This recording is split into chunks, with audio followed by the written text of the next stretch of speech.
Hi my family, welcome back to your channel Kalam को सलाम। दोस्तों, अब से हम लोग बात करेंगे हिस्ट्री के बारे में। तो बिना टाइम वेस्ट किए आज मैं शुरू करने जा रहा हूँ हिस्ट्री को। तो सबसे पहले बात करते हैं व्हाट इज़ हिस्ट्री, इतिहास क्या है। देखिए, अभी तक आप लोग सुनते आ रहे होंगे या पढ़ते आ रहे होंगे कि जो घट गया, जो बीत गया, वही इतिहास है। लेकिन सिर्फ इतने से ही काम नहीं चलेगा। इतिहास को समझने के लिए मैं आपको एक डेफिनेशन बताने जा रहा हूँ। एक बहुत ही ग्रेट, महान इतिहासकार रहे हैं जिनका नाम है E.H. कार। उन्होंने इतिहास के बारे में क्या कहा है, जरा ध्यान से सुनिएगा। उन्होंने कहा है, history is the continuous dialogue between past and present. इतिहास अतीत और वर्तमान के बीच का निरंतर संवाद है। ये बात किसने कही है?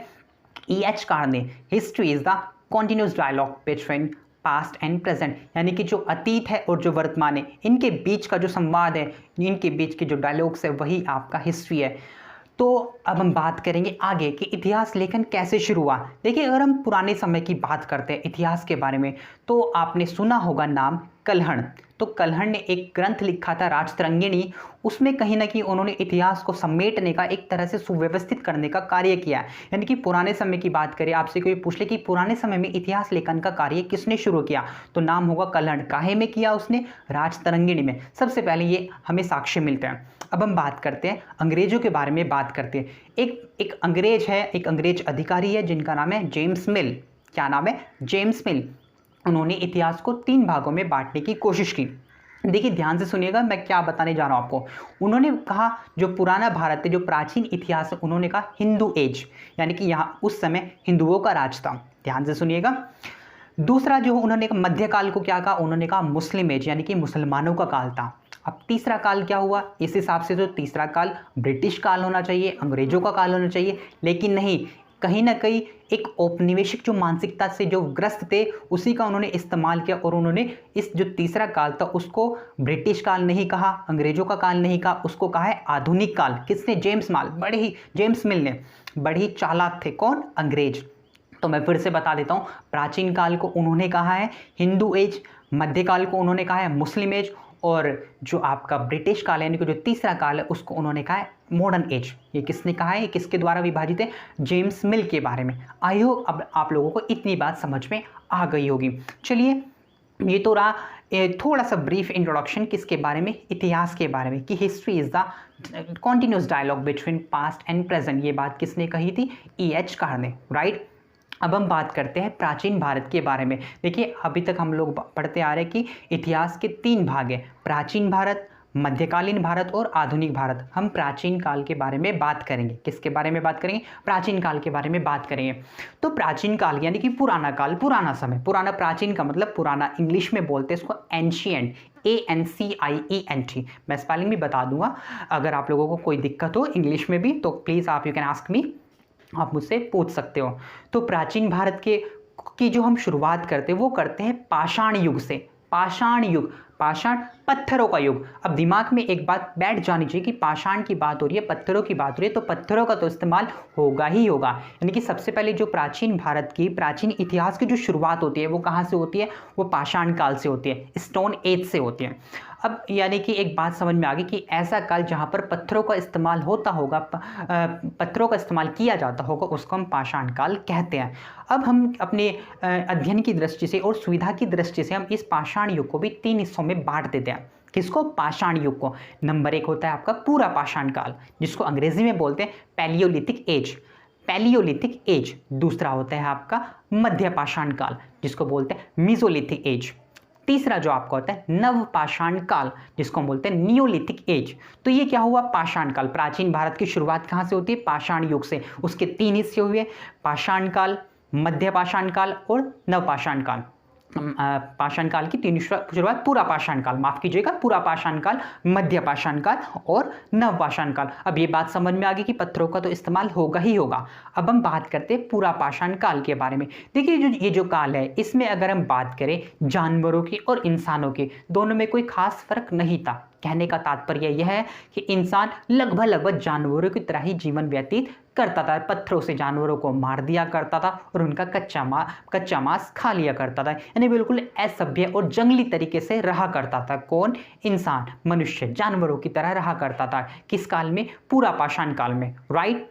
अब हम बात करते हैं मध्यपाषाण काल के बारे में, यानी कि मीसोलिथिक एज के बारे में। इस काल में क्या हुआ, इसमें इंसान संवेदनशील हो गया, अब उसकी सोचने समझने की क्षमता विकसित होने लग गई। अब क्या हुआ, इस काल में इंसान ने पशुपालन करना शुरू कर दिया। यहाँ कुछ इस पशुपालन के जो अवशेष हैं, यानी कि इस तरह के साक्ष्य कि मध्यपाषाण काल में इंसान पशुपालन करता था, इसके साक्ष्य मिले हैं। भारत में एक राज्य है राजस्थान, वहाँ पर एक जगह है बागोर, वहाँ पर पशुपालन के साक्ष्य मिले हैं। इसी तरह मध्य प्रदेश में एक जगह है आदमगढ़, वहाँ पर भी पशुपालन के कुछ साक्ष्य मिले हैं, जिसके आधार पर हम कह सकते हैं कि मध्यपाषाण काल के लोग पशुपालन किया करते थे। अब इसमें क्या हुआ, पत्थरों के छोटे रूप यानी कि सूक्ष्म रूप का इस्तेमाल होने लगा। जैसे कि आप लोगों को पता है कि अगर आपको एक बटन लगाना हो तो आपको सुई की ज़रूरत पड़ेगी। आप ऐसा तो नहीं कर सकते ना कि आप एक तलवार उठाओगे, तलवार से बटन लगाना स्टार्ट कर दो। यानी कि कहने का मतलब है जहाँ पर जिस चीज़ की आवश्यकता है उसी की कमी को पूरा किया जाए। तो इस काल में भी वही हुआ, पत्थरों के छोटे छोटे रूपों का प्रयोग किया जाने लगा। अब हम तीसरे काल की बात करते हैं, जो है आपका नवपाषाण काल यानी कि नियोलिथिक एज। अब इस काल को थोड़ा ध्यान से समझने की कोशिश कीजिएगा। इसमें क्या हुआ, इंसान ने की सबसे पहले आग की खोज। कौन सी खोज की, आग की खोज। अब जब आग की खोज हो जाएगी तो जो वो कच्चा मांस खाया करता था, अब मांस को पकाकर खाने लगेगा। कौन, इंसान। एक और खोज, पहिए का आविष्कार। देखिए आप लोगों को लगता है कि पहिए का आविष्कार क्या हुआ, कोई बड़ी बात नहीं है। जी हाँ, बहुत बड़ी बात है। मैं आपको बताना चाहूँगा उस काल की बात है, बहुत बड़ी बात है। पहिया का आविष्कार, जरा ध्यान से सोचिए। आपको एक स्थान से दूसरे स्थान पर जाना है तो आप पहले पैदल जाया करते थे। अब आप पहिए के इस्तेमाल से आप किसी तरह के वाहन का इस्तेमाल करके आप एक स्थान से दूसरे स्थान पर जा सकते हो। इससे आपके समय की बचत होगी और इस समय का प्रयोग आप किसी अन्य कार्य में कर सकते हैं। तो आग की खोज आपके नवपाषाण काल में हुई और पहिए का आविष्कार आपका नवपाषाण काल में हुआ।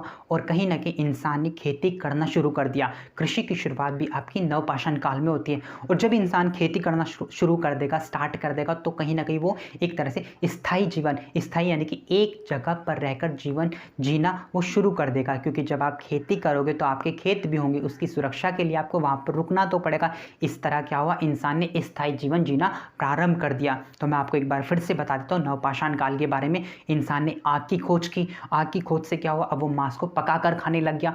पहिए का आविष्कार किया, पहिए का आविष्कार से क्या हुआ, वो क्या एक स्थान से दूसरे स्थान पर वो उसको जाना होता तो बहुत कम समय लगता था। और अब उसने खेती करना प्रारंभ कर दिया। खेती करने से क्या हुआ, उसने अब अपना एक स्थायी जीवन जीना प्रारंभ कर दिया। तो आज हम इतना ही रखेंगे। एक बार मैं फिर से रिपीट कर देता हूँ पाषाण काल को।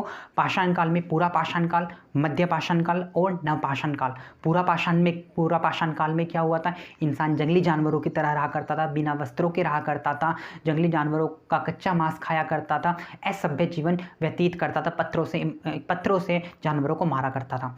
मध्य पाषाण काल में क्या हुआ कि वो संवेदनशील हो गया। अब उसने क्या किया, छोटे छोटे औजारों का प्रयोग करने लगा।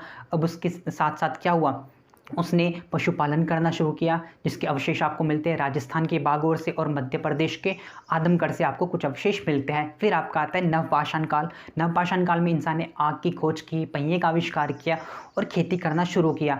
इससे क्या होगा, आपका खेती करने से इंसान ने स्थायी जीवन जीना व्यतीत कर दिया। आग की खोज से क्या हुआ, उसने मांस को पकाकर खाना शुरू कर दिया। और जब उसने पहिए का आविष्कार किया तो वो एक स्थान से दूसरे स्थान पर जाना शुरुआत बहुत ही कम समय में जाना शुरू कर दिया। तो ये आज हमने बात की पाषाण काल के बारे में। आई होप आपको अच्छा लगा होगा, कुछ थोड़ी बहुत बातें समझ में आई होगी। कोई मन में तकलीफ हो, दिक्कत हो, परेशानी हो तो प्लीज़ आप मुझे कमेंट ज़रूर कीजिएगा। हम बात करेंगे आने वाले टॉपिक्स पे, इससे आगे के काल को हम उसके बारे में डिस्कस करेंगे। जो हम ताम्रपाषाण काल होगा उसके बारे में बात करेंगे। लेकिन आज के लिए हम इतना ही रखते हैं। आई होप आपको कुछ बातें ज़रूर समझ में आई होगी। तो मिलते हैं आने वाली वीडियो में, तब तक के लिए गुड बाय।